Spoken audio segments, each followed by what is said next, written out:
Blood से related, blood जिसे हम कहते हैं रक्त, क्या कहते हैं? रक्त। सामान्य भाषा में इसे खून कहा जाता है, सामान्य भाषा में हम खून कहते हैं, वैसे इसका जो शुद्ध है वो शब्द है रुधिर, ठीक है, और इंग्लिश में ब्लड। ये सब हमारे लिए कॉमन सी बात है, ठीक है।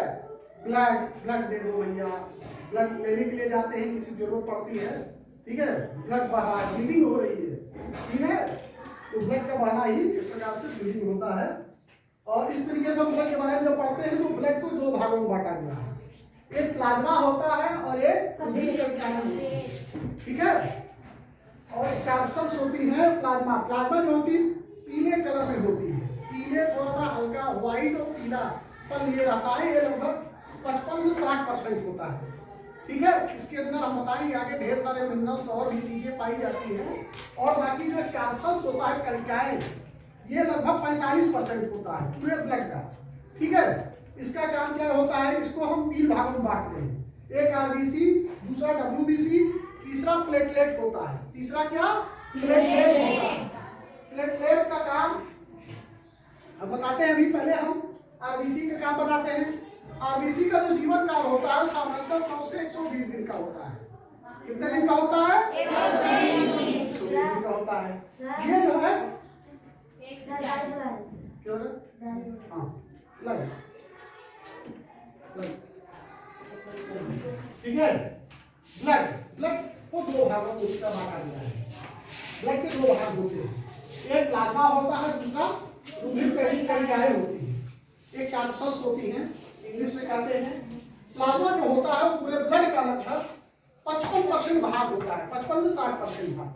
आप जब ब्लड देखते होंगे तो ब्लड में एक दिखता है, एक लाल वाला भाग दिखता है, और एक जो होता है एकदम सफेद या थोड़ा सा येलोइश हल्का सा डमी टाइप में दिखता है, वो पतला पतला ट्रांसपेरेंट टाइप में, वो प्लाज्मा होता है, ठीक है। उसके अंदर ढेर सारे मिनरल्स वगैरह पाए जाते हैं और भी चीजें पाई जाती हैं, इनके बारे में हम लोग डिस्कस बाद में करेंगे। हम बात करते हैं जो कैप्सूल्स है, आरबीसी। आरबीसी का जो जीवन काल होता है 100 से 120 दिन होता है, और आरबीसी का निर्माण हमारे शरीर के बोन मैरो में होता है। कहाँ पे होता है? Bone marrow. बोन मैरो हमारे हड्डियों के बीच में एक पाया जाता है, जिसे कहते हैं हिंदी में अस्थि मज्जा। क्या कहते हैं? अस्थि मज्जा।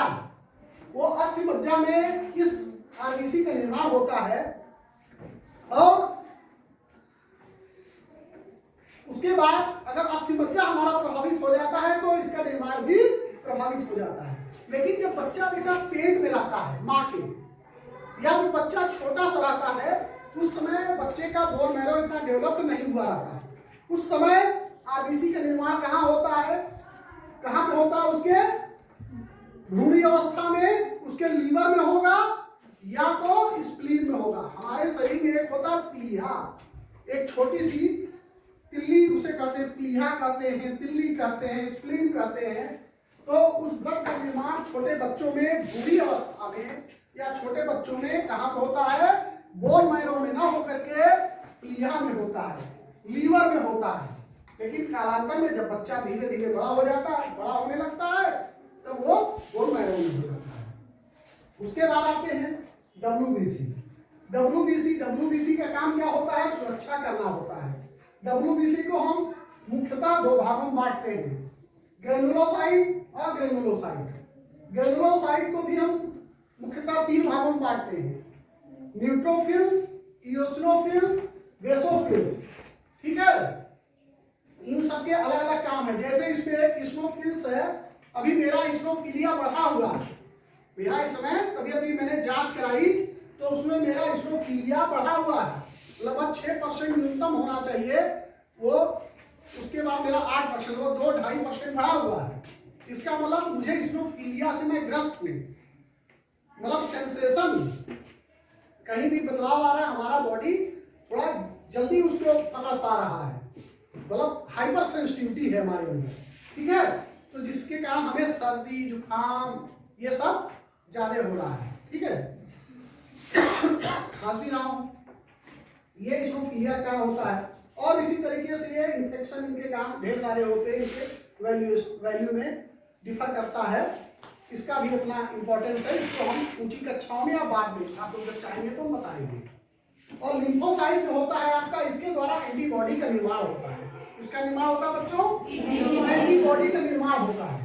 और मोनोसाइट्स भी वही इन्फेक्शन से आपको बचाता है। जब कोई शरीर में आपके अंदर इन्फेक्शन बढ़ेगा तो मोनोसाइट की संख्या बढ़ेगी। इसमें लिम्फोसाइट मेन है आपका, ये भी हमारा कम हो गया, होना चाहिए था लगभग 20%, ठीक है, 20 से और ऊपर होना चाहिए, मेरा 10% तक आ गया। क्यों आ गया? क्योंकि जो इन्फेक्शन जिन वायरस ने या जिस भी कीटाणु ने मुझे किया, ठीक है, वो इसको लगा मारने, ये थोड़ा कमजोर पड़ा। लेकिन जब मैंने एंटीबायोटिक खाया तो एंटीबायोटिक खाने से क्या हुआ, वो कीटाणु को लगा मारने एंटीबायोटिक, तो कीटाणु कमजोर हो गया ना। तब तक हमारे लिम्फोसाइट भाई को मौका मिल गया मजबूत होने का। क्या मिल गया? मौका। अगर इनको मजबूत होने का मौका न मिला होता तो फिर हम भी गड़बड़ हो जाते, ठीक है। मतलब आदमी यही होता है, हॉस्पिटलाइज हुआ गया वो, तो मौका जब हमें मिलेगा मजबूत बनने का, ठीक है, मजबूत बन के वापस लौटने का, तभी तो हम बच पाएंगे, नहीं तो नहीं ऐसा होता, ठीक है। हम बात करते हैं आरबीसी के कार्य की। जो आरबीसी का जो मेन कार्य होता है बच्चों, वो आप ये समझो कि ऑक्सीजन का परिवहन, परिसंचरण। हमने सांस लिया, कहां से लिया सांस? सामने से लिया, वायुमंडल सांस लेते हैं ना, बोलो कहां लेते हैं सांस? हमने अपने नासिका के द्वारा, नॉस्ट्रिल्स के द्वारा हमने सांस लिया, हमारे अंदर सांस गई, उसके अंदर ऑक्सीजन था, ठीक है, ऑक्सीजन गया, ऑक्सीजन फेफड़ों तक गया, ठीक है, फिर फेफड़े से वो ऑक्सीजन जाके ब्लड में मिक्स हुआ, गया हार्ट तक, हार्ट ने उसको पंप किया। या तो हार्ट अच्छे से दिख रहा है, मैं इसके बारे में भी बताऊंगा। हार्ट ने पंप किया, जब हार्ट ने पंप किया तो जो ऑक्सीजनेटेड ब्लड है, ऑक्सीजनेटेड ब्लड मतलब जो ऑक्सीजन युक्त जो है आपका जो रुधिर है, ब्लड है, वो शरीर के विभिन्न भागों तक पहुंच जाता है। तभी तो हमें शरीर के विभिन्न भाग ऑक्सीजन प्राप्त करते हैं। ऑक्सीजन प्राप्त करेंगे तभी तो श्वसन करेंगे, श्वसन नहीं होगा, भोजन का जारण होगा, भोजन का जारण होगा, भोजन का कंबशन, रिस्पायरेशन। आपके शरीर के प्रत्येक कोशिकाओं में, एक एक कोशिका में करोड़ों कोशिकाएं पाई जाती हैं, तो करोड़ों कोशिकाओं में जारण होगा। पाचन अलग होता है बच्चों, जारण अलग होता है, ठीक है। पाचन आपका आपके एलिमेंट्री कैनाल में होता है, आहार नाल में होता है, मुंह से लेकर गुदा तक, ठीक है। इस भाग को हम आहार नाल कहते हैं। यहाँ पे जो प्रोसेस होगा उसे हम डाइजेशन कहेंगे, ठीक है, या मल विसर्जन कहेंगे लास्ट में। और लेकिन जो हमारे सेल्स, छोटी छोटी जो सेल्स होती हैं, कोशिकाएं होती है, उनमें जो भोजन का जारण होगा, रिस्पायरेशन होगा, ठीक है, वो अलग चीज होता है, वो पाचन नहीं होता। उसके द्वारा हम डायरेक्ट ऊर्जा प्राप्त करते हैं, मतलब हमें ग्लूकोज से एटीपी के रूप में हम ऊर्जा प्राप्त करते हैं, और आवश्यकता अनुसार हम उसका अपने लिए यूज करते रहते हैं, ठीक है। तो हम चाय पी लें, बनाया है बड़े प्यार से,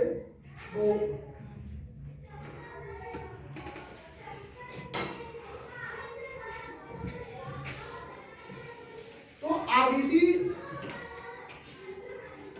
का जो मेन काम होता है बेटा, ऑक्सीजन का परिवहन। हमने ऑक्सीजन ले लिया, अब ऑक्सीजन डायरेक्ट तो हमारे शरीर में चला नहीं जाएगा, सांस के द्वारा लेंगे, सांस फेफड़े तक ले गया, फेफड़े ने उसको मिश्रण के द्वारा ब्लड में मिला दिया, उस ब्लड के बाद वो गया कहाँ? हार्ट में। हार्ट में जब पहुंचा ऑक्सीजनेटेड ब्लड, ऑक्सीजनेटेड में ऑक्सीजन युक्त ब्लड, जब ऑक्सीजन युक्त ब्लड जब पहुंचा, ये कहाँ? बायां अलिंग में। अभी हम आएंगे यहाँ पे, ठीक है। यहाँ से पंप होकर के शरीर के विभिन्न भागों तक पहुंचा दिया जाता है। फिर जब शरीर के विभिन्न भागों तक पहुंचा तो वहां पे जारण हुआ, ऑक्सीजन कंज्यूम कर लिया गया, मतलब समाप्त हो गया, उसके बदले में कार्बन डाइऑक्साइड उत्पन्न हुआ। तो उस आरबीसी के साथ उसमें होता है हीमोग्लोबिन। अभी हम और बताएंगे हीमोग्लोबिन आरबीसी का ही पार्ट होता है। उसी हीमोग्लोबिन में वो पहले ऑक्सीजन गया था, ऑक्सी हीमोग्लोबिन बन के, फिर वापस आया कार्बोक्सी हीमोग्लोबिन बन के, और वापस आकर के कहाँ पे, इसी हार्ट पे वापस आता है। ये इसमें ऑक्सीजन अनऑक्सीजनेटेड ब्लड होता है, मतलब इसमें ऑक्सीजन से रहित ब्लड आता है। उसको फिर पंप करके कहाँ भेजा जाता है, फेफड़े में। ब्लड को नहीं भेजा जाता, ब्लड को भेज देंगे फेफड़े में तो क्या होगा, ऐसा नहीं है। विसरण के द्वारा उसमें जो धूलित कार्बन डाइऑक्साइड है वो विसरण के द्वारा उसको फेफड़े में आएगा वापस। जब फेफड़े में वापस आएगा फिर हमारे श्वास प्रक्रिया द्वारा वो हमारे नाक से बाहर कर दिया जाएगा। तो कार्बन डाइऑक्साइड का बाहर निकलना, ऑक्सीजन का बाहर अंदर लेना, ये अनवरत चलने वाली क्रिया है। इसके द्वारा हमारा शरीर अपने शरीर के अंदर ऑक्सीजन की पूर्ति को बनाए रखता है, ठीक है।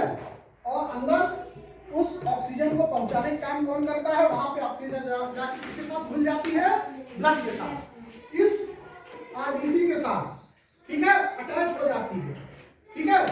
एक और होता है क्या बोलते हैं, कार्बन मोनोऑक्साइड। कार्बन मोनोऑक्साइड एक ऑक्सीजन हीमोग्लोबिन। तो कार्बन मोनोऑक्साइड जो होता है बच्चों, इसे कहते हैं CO, ठीक है। और एक ऑक्सीजन एक हीमोग्लोबिन, ठीक है, हीमोग्लोबिन। तो ये ऑक्सीजन जो बेटा, ऑक्सीजन इसके साथ अटैच होकर के, और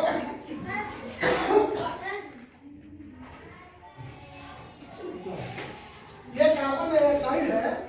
कार्बन डाइऑक्साइड ऑक्सीजन हीमोग्लोबिन के साथ अटैच होकर के परिवहन करते हैं। जब ये ऑक्सीजन हीमोग्लोबिन के साथ अटैच होगा तो ऑक्सी हीमोग्लोबिन कहलाएगा, और जब यही कार्बन डाइऑक्साइड हीमोग्लोबिन के साथ अटैच होगा तो कार्बोक्सी हीमोग्लोबिन कहलाएगा। अब ये कब इसके साथ अटैच होगा, कब इसके साथ अटैच होगा, जब ब्लड आपका ऑक्सीजन युक्त बनाना होगा शरीर में, ठीक है, चाहिए। जब आपके फेफड़े में जब बाहर में सांस लेते हो और फेफड़े में जाता है सांस, और वहां से विसरण के बाद वो ब्लड में जाता है, ऑक्सीजन मिल जाता है ना, तो वहां पे ऑक्सीजनेटेड मतलब ऑक्सी हीमोग्लोबिन यहाँ पे क्या बनाएगा, ये ऑक्सी हीमोग्लोबिन बना लेगा। और यहाँ पे जब वापस आएगा सेल के द्वारा श्वसन के बाद, तो कार्बोक्सी हीमोग्लोबिन बना लेगा, ठीक है।